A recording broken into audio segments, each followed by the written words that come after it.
జై కాంగ్రెస్.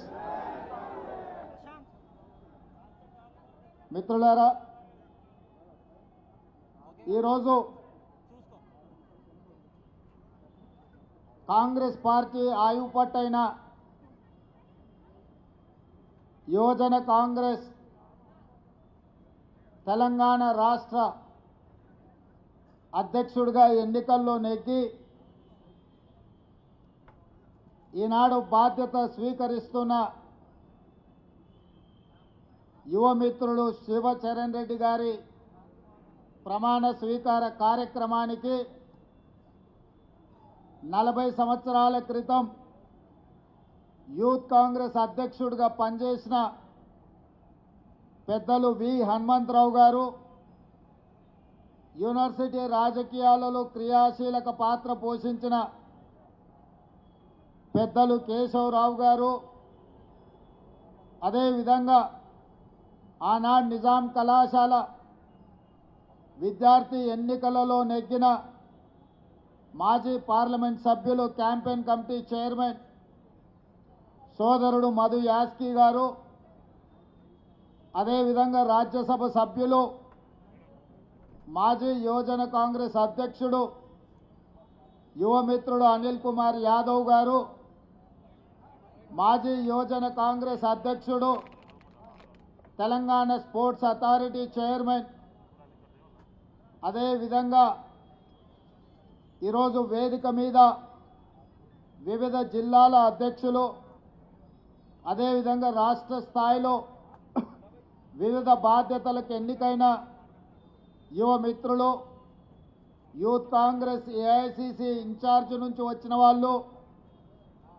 అందరికంటే ఈ పార్టీ జెండాను మోసి 2023న ప్రజాపాలనను కాంగ్రెస్ పార్టీకి అధికారంలోకి తీసుకొచ్చిన యువమిత్రులందరికీ కూడా శుభాకాంక్షలు, మనస్ఫూర్తిగా ధన్యవాదాలు తెలియజేస్తున్న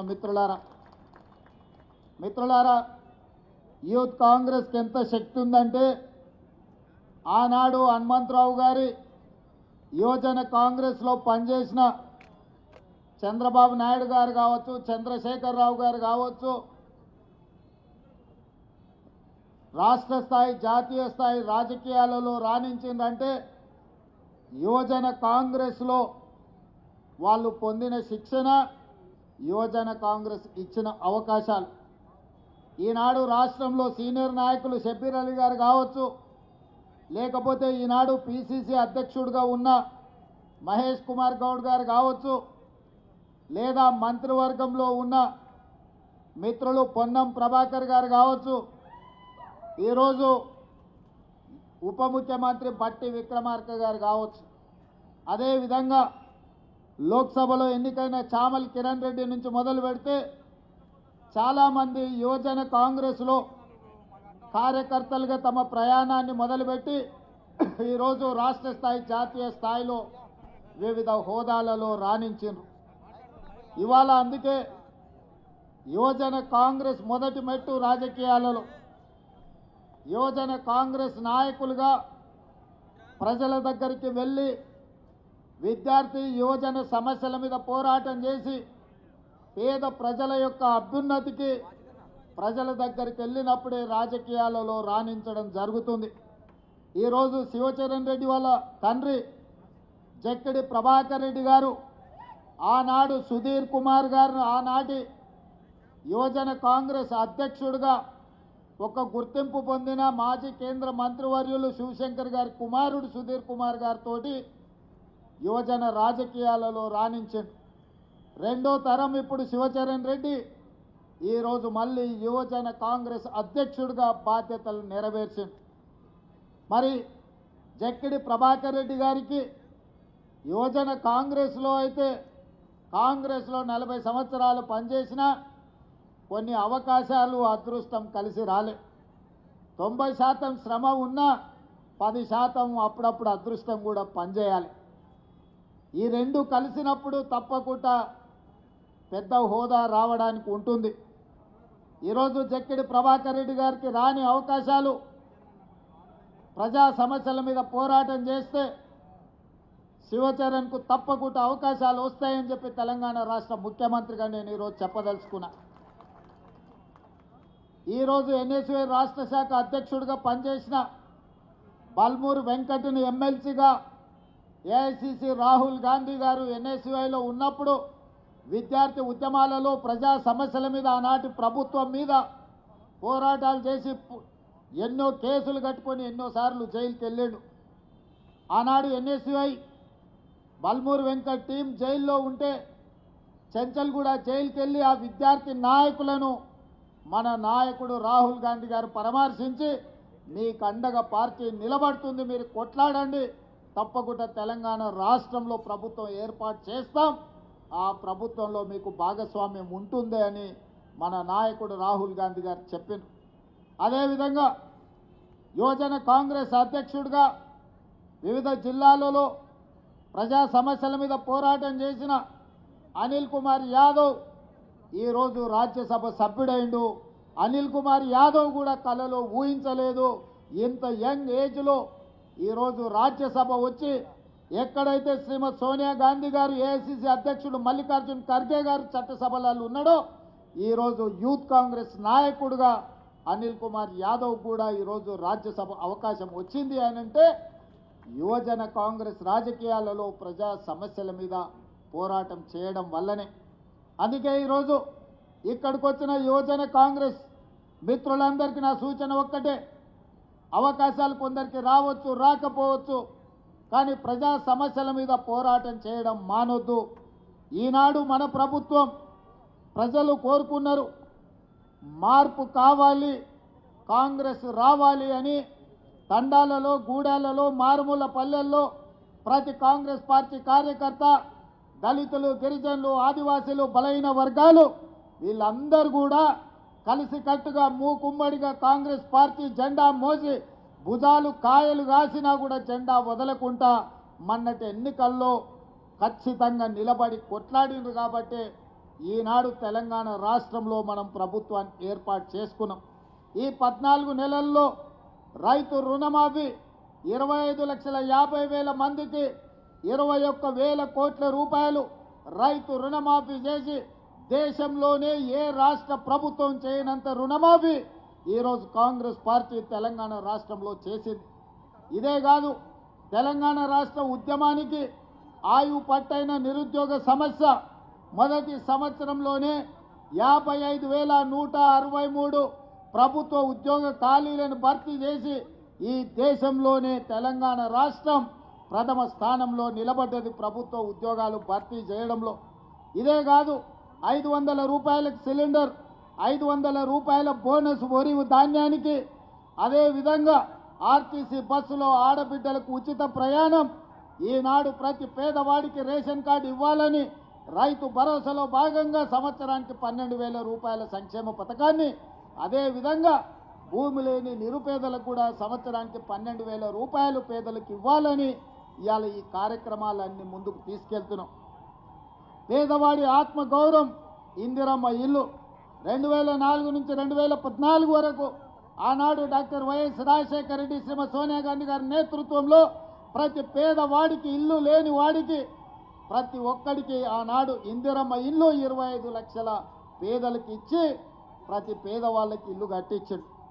కానీ తెలంగాణ రాష్ట్రం ఏర్పడిన తర్వాత చంద్రశేఖరరావు గారు ఈ పేదలకు అన్యాయం చేసి డబల్ బెడ్రూమ్ ఇల్లు అని ఊరించి ఏ పేదవాడికి ఏ గ్రామంలో కూడా ఇల్లు ఇవ్వకపోవడంతో ఈనాడు మన ప్రభుత్వం వైపు ఎదురు చూస్తుంటే ఇందిరమ్మ ఇల్లు 4.5 లక్షలు మొదటి సంవత్సరంలో ప్రతి పేదవాడికి 5 లక్షల రూపాయలు ఉచితంగా ఇల్లు కట్టుకోవడానికి ఇవాళ మన ప్రభుత్వం కార్యక్రమాలను తీసుకొని ముందుకు వెళ్తుంది.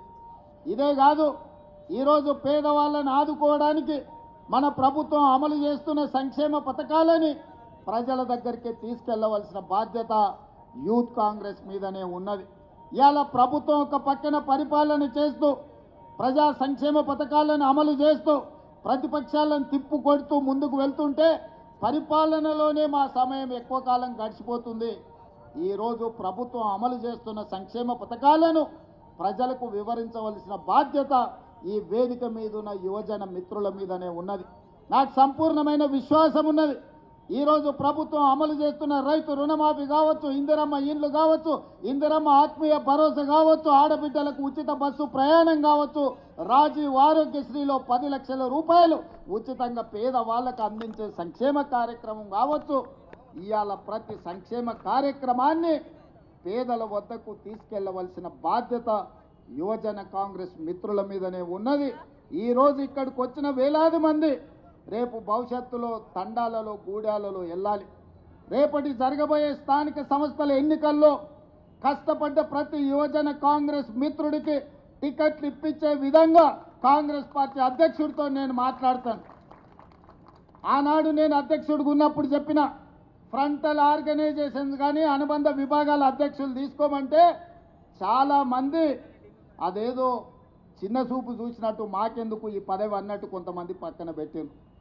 నేను చెప్పిన ఈరోజు అనుబంధ విభాగాలు ఫ్రంటల్ ఆర్గనైజేషన్లు బాధ్యత తీసుకున్న వాళ్ళకి ప్రభుత్వంలో ప్రథమ స్థానం ఉంటుంది అని. అందుకే ప్రభుత్వం వచ్చిన వెంబడే ప్రతి అనుబంధ విభాగానికి వేదిక మీద ప్రీతంతో సహా చాలా మంది ఉన్నారు. 37 మంది అనుబంధ విభాగాల అధ్యక్షులకు కార్పొరేషన్ చైర్మన్లు ఇచ్చి కేబినెట్ హోదా ఇచ్చి పార్టీ కోసం పనిచేస్తే పార్టీ జెండా మోస్తే ప్రభుత్వంలో గుర్తింపు ఉంటుందని 37 కార్పొరేషన్ చైర్మన్ల పదవులు అనుబంధ విభాగాలకు ఇవ్వడం జరిగింది. అనుబంధ విభాగాలంటే ఒక చిన్న చూపని గతంలో అనుకున్నారు. ఇవాళ అనుబంధ విభాగం అది ఎస్సీ డిపార్ట్మెంట్ కావచ్చు, ఎస్టీ డిపార్ట్మెంట్ కావచ్చు, మహిళా డిపార్ట్మెంట్ కావచ్చు, లేకపోతే చిన్న చిన్న డిపార్ట్మెంట్స్ ఏది ఉన్నా సరే ఏదో ఒక డిపార్ట్మెంట్కు నాకు పదవి ఇవ్వమని పెద్ద పెద్ద నాయకులు ఈరోజు వస్తున్నారు. అంతకుముందు అడిగితే కూడా తీసుకోలేదు కదా, ఇప్పుడెందుకు వచ్చిందా అంటే ప్రభుత్వం తీసుకున్న నిర్ణయం తర్వాత మాకు విషయం తెలిసింది. అనుబంధ విభాగాలకు అధ్యక్షులుగా ఉంటే కార్పొరేషన్ చైర్మన్లు అవ్వడానికి అవకాశం ఉంటుంది, ఎన్నికల్లో టిక్కెట్లు రావడానికి అవకాశం ఉంటుందని ఇప్పుడు అర్థమైంది. అందుకే మేము బాధ్యత తీసుకుంటామని ముందుకు వస్తున్నారు. అందుకే ఈరోజు జిల్లా అధ్యక్షులు కావచ్చు, నియోజకవర్గ స్థాయి అధ్యక్షులు కావచ్చు, పార్లమెంట్ స్థాయి యూత్ కాంగ్రెస్ అధ్యక్షులు కావచ్చు, రాష్ట్ర స్థాయిలో వివిధ హోదాలలో ఉన్న యువమిత్రులకు నా సూచన ఒక్కటే, కష్టపడితే తప్పకుండా ఫలితం ఉంటుంది. కష్టపడ్డోని కాపాడుకునే బాధ్యత కాంగ్రెస్ పార్టీ తీసుకుంటుంది. అధ్యక్షుడు మహేష్ కుమార్ గౌడ్ గారు తీసుకుంటారు, ముఖ్యమంత్రిగా నేను తీసుకుంటా. కష్టపడకుండా నాయకుల చుట్టూతో తిరుగుతాం, నాయకులకు ఫ్లెక్సీలు కడతాం, కనపడినప్పుడు దండం పెడతాం, దండలేస్తామని ఎవరైనా అనుకుంటే పదవులు మర్చిపోండి. మీరు దండం పెడితే నేను 2 సార్లు దండం పెడతా, కానీ పదవి మాత్రం ఇయ్య. ఎవరైతే సమస్యల మీద పార్టీ పక్షాన వీధి పోరాటాలు చేస్తారో, ప్రజా సమస్యల మీద ప్రజల దగ్గరికి వెళ్ళి అండగా నిలబడతారో వాళ్ళకే ఈ ప్రభుత్వంలో గుర్తింపు ఉంటుంది.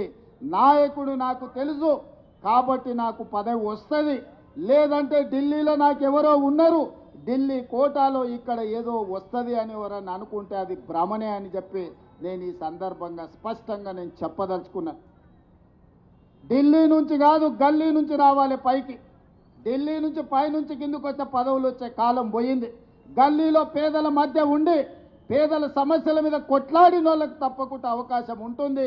ఖానాపూర్లో మనం ఒకరికి ఎమ్మెల్యే టికెట్ ఇచ్చిన వెడమ బొజ్జు అని, ఇందిరమ్మ ఇంట్లో ఉండే ఒక యువకుడికి ఈరోజు ఎమ్మెల్యే టికెట్ ఇస్తే ప్రజలు గెలిపించారు. పైసలు చూసి గెలిపియలే, ప్రజా బలాన్ని చూసి ఎమ్మెల్యే గెలిపించారు. తుంగతుర్తిలో మందుల శామెల్ కావచ్చు, లేకపోతే షాద్నగర్లో ఈర్లపల్లి శంకర్ కావచ్చు, ఇట్లా చాలామంది ఇప్పుడున్న ఎమ్మెల్యేలు ఈ ఎన్నికల్లో కేవలం డబ్బులతోనే ఎన్నికల్లో గెలిచినామని ఎవరన్నా చెప్పినా, ఎవరన్నా అనుకున్నా తప్పే. డబ్బులతోనే గెలిచేటట్టుంటే చంద్రశేఖరరావు 100 సీట్లు గెలిచేటోడు. లారీల కొద్ది పైసలు ఉన్నాయి ఆయన దగ్గరనే కాదు, ఆయన కొడుకు దగ్గర, ఆయన బిడ్డ దగ్గర, ఆయన అల్లుని దగ్గర, ఆయన సటకు దగ్గర, అల్మారీల బీరువాలలో కాదు లారీల నిండా రూపాయలు ఉన్నాయి. మరి వాళ్ళు సీట్లు ఎందుకు గెలవలేదు? కామారెడ్డిలో చంద్రశేఖరరావుని బండకేసి కొట్టిరు ప్రజలు. కాబట్టి ఇవాళ సొమ్ములతో ఎన్నికల్లో గెలుస్తామనే విధానాన్ని మర్చిపోండి. ప్రజలల్లో శ్రమ ఉంటే, ప్రజలతో ఉంటే ఎన్నికల్లో గెలిచే అవకాశం ఉంటుంది. రేపు భవిష్యత్తులో కూడా కాంగ్రెస్ పార్టీలో టికెట్లు ప్రజలలో ఉండి ప్రజా సమస్యల మీద పోరాటం చేసే వాళ్ళకే మొదటి ప్రాధాన్యత ఉంటుంది అని చెప్పి నేను ఈ సందర్భంగా చెప్పదలుచుకున్నా. నిన్నమని ఆయన అన్నాడు కేసీఆర్ గారు, నేను కొడితే గట్టి కొడతా అని. నేమన్నా చెప్పిన అయ్యా ఏందయ్యా కొట్టడానికి, అది ఏమన్నా ఫుల్లా ఆఫా గట్టి కొట్టడానికి అని అడిగిన. చంద్రశేఖరరావు గారు ఈ వేదిక మీద నుంచి చెప్తున్నా, నీ గట్టి కొట్టాలంటే నీ కొడుకును వంగబెట్టి కొట్టు. ఎందుకంటే ఆయన తిరుగుళ్ళు చూడు, అటు చేసే వ్యవహారాలు చూడు. నీ బిడ్డను 2 జప్పరి, ఎందుకంటే లిక్కర్ దందాలో ఉండి ఈడ నిన్ను ఓడించిందే కదా, ఆడ కేజ్రీవాల్ కూడా మింగేసింది.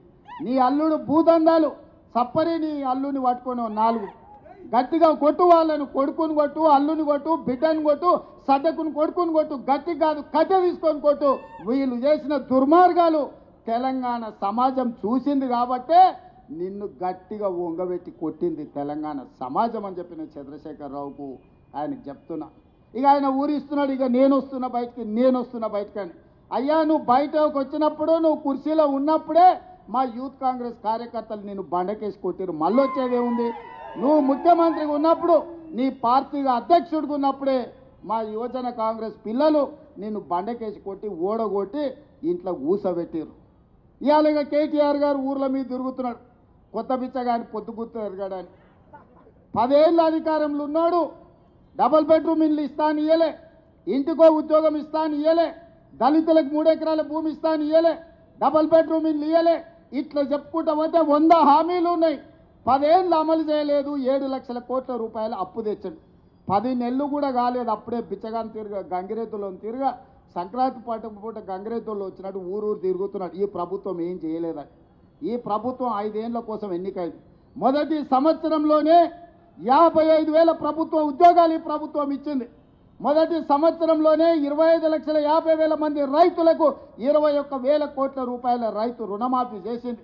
నువ్వు ఎగ్గొట్టిపోయిన రైతు బంధు 7,625 కోట్ల రూపాయలు నేను వచ్చినాక రైతు బంధు మొదటి విడత వేసిన. ఇవాళ 10,000 కోట్ల రూపాయలు రైతు భరోసా 2వ విడతలు వేసిన.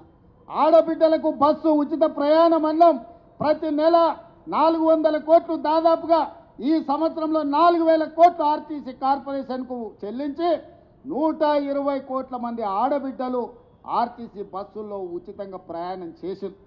ఇస్తా అన్న 500 రూపాయల సిలిండర్ ఇచ్చినాం, 500 రూపాయల బోనస్ ఇచ్చినాం. రాజీవ్ ఆరోగ్యశ్రీ 10 లక్షల రూపాయలు ఇచ్చినాం. ఇవాళ పేదవాడికి ప్రతి ఒక్కడికి రేషన్ కార్డు ఇస్తున్నాం, పేదవాడికి ఇందిరమ్మ ఇల్లు ఇస్తున్నాం. ఇవాళ ప్రతి సంక్షేమ పథకాన్ని ఇవాళ అమలు చేస్తున్నాం. ఇదే కాదు, 1931 తెల్ల దొరలు పాలించినప్పుడు కులగణన జరిగింది. దాదాపుగా 95 ఏళ్ల నుంచి స్వతంత్రం వచ్చినాక నరేంద్ర మోడీ 3 సార్లు ప్రధానమంత్రి అయినా బీసీ కులగణన జరగలేదు. ఇవాళ నా రాష్ట్రం తెలంగాణ రాష్ట్రం, కాంగ్రెస్ పార్టీ రాహుల్ గాంధీ నేతృత్వంలో ఈరోజు తెలంగాణ రాష్ట్రంలో కులగణన చేసిన ప్రభుత్వం ఈ దేశంలోని ఏకైక ప్రభుత్వం. లెక్కలు తేల్చిన ప్రభుత్వం కాంగ్రెస్ ప్రభుత్వం. మాదిగా ఉపకులాల వర్గీకరణ 35 ఏళ్ల నుంచి కొట్లాడినరు. చాలామంది పిల్లలు చచ్చిపోయినరు. సుప్రీంకోర్టు వరకు పోయింది, పార్లమెంట్ వరకు పోయింది. మోడీ గారు కృష్ణా మాదిగను 4 సార్లు కౌగిలించుకున్నాడు, కానీ అది ధృతరాష్ట్ర కౌగిలిగానే మిగిలింది తప్ప మాదిగ ఉపకులాల వర్గీకరణ చేయలే. కానీ మీ ప్రభుత్వం ప్రజాపాలనలో మాదిగ ఉపకులాల వర్గీకరణ అమలు చేసి దేశంలోనే మొదటి రాష్ట్రంగా నిలబడి దేశంలో దశాబ్దాల కొద్దీ వాయిదా పడుతున్న సమస్యకు పరిష్కారం చూపించినాం. మొదటి సంవత్సరంలోనే ఇన్ని గొప్ప కార్యక్రమాలు చేసిన ప్రభుత్వం ఈ రాష్ట్రంలోనే కాదు, ఈ రాష్ట్రం దేశంలోనే మొదటి స్థానంలో ఉంది. అందుకే మిత్రులారా, ఎవరు ఎన్ని చెప్పినా వాళ్ళు ఏదో వాట్సాప్ యూనివర్సిటీ మోడీ పెడితే సోషల్ మీడియా యూనివర్సిటీ వీడియో కూడా పెట్టిండి, అక్రమంగా సంపాదించింది, కొల్లగొట్టింది, వాటిని పెట్టి అబద్ధాలు ప్రచారం చేయాలనుకుంటున్నారు. ఛానల్స్ ఉన్నప్పుడే మీరు ఏం చేయలే, పేపర్లు పెట్టుకున్నారు, టీ న్యూస్ పెట్టుకున్నారు, నమస్తే తెలంగాణను గుమాస్తే తెలంగాణ పెట్టుకున్నారు. ఏమైందా? ఇవాళ సోషల్ మీడియాలో తప్పుడు ప్రచారం చేస్తే ఏమవుతుంది? ఇవాళ మీరు అందరూ అనుకుంటే ఈ ప్రభుత్వం అమలు చేస్తున్న కార్యక్రమాలను పేద ప్రజలకు వివరిస్తే ఒక్కసారి కాదు, మళ్ళొక్కసారి కాదు, 4 సార్లు మన ప్రభుత్వం ఉంటుంది. ఈ వేదిక మీద ఉన్న వాళ్ళు చాలామంది ఎమ్మెల్యేలు మంత్రులు అయ్యే అవకాశం ఉంది. అందుకే మిత్రులారా, ఈరోజు బాధ్యత చేపట్టిన ప్రతి ఒక్క యువజన కాంగ్రెస్ మిత్రుడికి, ఇక్కడికి వచ్చిన వాళ్ళందరికీ మనస్ఫూర్తిగా శుభాకాంక్షలు తెలియజేస్తున్నా. మీతో పాటు నేను సిద్ధం, అవసరం అనుకుంటే మోడీ మీద యుద్ధం ప్రకటిద్దాం. కేంద్రం నుంచి రావాల్సిన నిధులు, కేంద్రం నుంచి రావాల్సిన మంజూరీలు రాలేదు. మన మెట్రో రైలును ఎక్కడ పెట్టిండు, మన రీజనల్ రింగ్ రోడ్ ఎక్కడ పోయింది, ఇవాళ మూసీ రివర్ అభివృద్ధి కోసం ₹1 నిధులు ఇస్తలేడు. కిషన్ రెడ్డి గారు, బండి సంజయ్ గారు తెలంగాణ సమాజానికి సమాధానం చెప్పాలి. ఇవాళ మీరు మంత్రులై బుగ్గకారుల తిరుగుడు కాదు, తెలంగాణకి ఏం తెచ్చిండ్రో చెప్పును. కేంద్రం నుంచి ప్రచారం చేయడానికి వస్తారంట, అమ్మో తెలంగాణకి ఏదో ఇచ్చిండ్రని. ఏమి ఇచ్చిండ్రా? బీహార్కి ఇచ్చిండ్రు, గుజరాత్కి ఇచ్చిండ్రు, ఇతర రాష్ట్రాలకు ఇచ్చిండ్రు తప్ప తెలంగాణ పైసకు చిల్లి గవ్వ కూడా ఇవ్వాలి. ఇవాళ ₹1 కేంద్రానికి మనం పన్ను కడితే 42 పైసలు మనకు వస్తున్నాయి. బీహార్ ₹1 పన్ను కడితే ₹7 తీసుకుపోతున్నాం. ఉత్తరప్రదేశ్ ₹1 కడితే ₹3 తీసుకుపోతున్నాం. మరి తెలంగాణ ఏం పాపం చేసిందా? ₹1 కడితే 42 పైసలు ఇస్తున్నావు అంటే 58 పైసలు నువ్వే మా సొమ్ము దొబ్బుతున్నావు మోడీ గారు. అందుకే కిషన్ రెడ్డి, బండి సంజయ్ అనుకుంటున్నారు ఏ దానికైనా కొంత సమయం ఉండాలని సంవేదనం పాటిస్తున్నాం. తొందరలోనే కార్యాచరణ ఉంటుంది. కేంద్ర ప్రభుత్వం రాష్ట్రానికి చేస్తున్న అన్యాయాన్ని మెట్రో రైలు మేము కట్టుకుంటాం, మాకు అనుమతి ఇవ్వండి అంటే దేశంలోనే ఒకనాడు 2వ స్థానంలో ఉండే ఢిల్లీ, తర్వాత హైదరాబాద్ ఇవాళ 10వ స్థానానికి వదిపోయింది. 10 నెలలు అయింది ప్రధానమంత్రి దగ్గర ఉండి మెట్రో రైలుకు అనుమతి ఇవ్వకుండా ఆపిపెట్టిండు. రీజనల్ రింగ్ రోడ్డు సగం ఇచ్చి సగం ఇవ్వకుండా దాచిపెట్టిండు. ఇవన్నీ సమస్యలు ఉన్నాయి. ఈ అన్ని సమస్యల మీద కార్యాచరణ తీసుకుంటాం. తొందరలోనే ఈరోజు బాధ్యత తీసుకున్న వాళ్ళతో ప్రత్యేక సమావేశాన్ని ఏర్పాటు చేస్తా. ప్రజా సమస్యల మీద కేంద్ర ప్రభుత్వం నరేంద్ర మోడీ మీద చేసే పోరాటంలో మీరు ముందు బాగానే ఉండాలి. మీరందరూ కూడా భవిష్యత్తులో రాణించాలి. భవిష్యత్తులో ఈ రాష్ట్రానికి మీరంతా నాయకులుగా ఎదగాలని కోరుకుంటూ మీ అందరి దగ్గర సెలవు తీసుకుంటున్న మిత్రులారా, ధన్యవాదాలు.